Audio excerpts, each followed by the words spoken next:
Offside is not a rule designed to stop attackers from scoring. That's the part most people get wrong. You can be standing behind every defender and still be perfectly legal. You can also be one step too far forward and have a goal erased 30 seconds later. Same sport, different consequence. The strange part is that offside is not really about where you are, it's about when you are there. And once you understand that, the entire rule suddenly makes sense. Here is exactly how it works. Let's start with the core idea. Imagine you're an attacker. Your teammate has the ball. You decide to stand right next to the goalkeeper, waiting for an easy pass. Convenient, lazy, suspicious. Football doesn't allow that. At the exact moment your teammate passes the ball, you must have at least two opponents between you and the goal line. Usually that's the goalkeeper and one defender. The important words are at the exact moment, not before, not after, right then. Think of it as a photograph.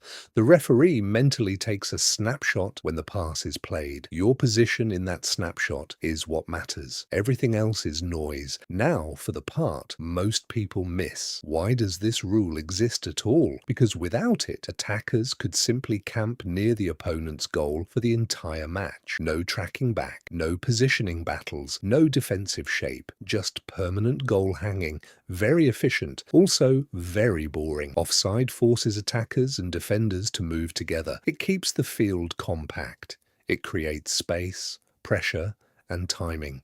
In other words, it helps football look like football. Whether you like it or not, it happens anyway. Here's where things get interesting. You are not offside just because you're standing in an offside position. That's the trap. Being in an offside position is legal. Touching the ball after gaining an advantage from that position is not. Imagine you're ahead of the defenders, but your teammate passes somewhere else. No problem.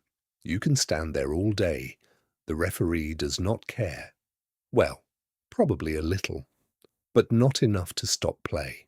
The offense only happens if you become involved. You receive the pass.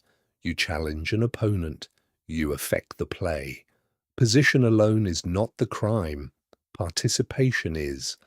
Now, let's pay off the mystery from the beginning. This is why goals sometimes get cancelled long after everyone celebrates. The pass happens. The attacker runs, the ball goes in, the stadium explodes. Then the replay appears, and someone notices that, at the exact instant of the original pass, the attacker's shoulder was slightly ahead of the defender, not a second later, not when the goal was scored, when the pass was made. Different moment, different verdict. That's why VAR checks often feel strange. They're investigating the photograph, not the celebration. One final wrinkle.